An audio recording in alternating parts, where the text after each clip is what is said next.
ให้ทานต้องแบ่งเงินออกเป็น4 ส่วน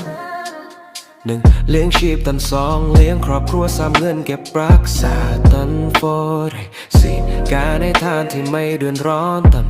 ให้ได้ทุกที่แต่กุศลไม่ต่างกันนะทั้งหมดอยู่ที่การวางจิต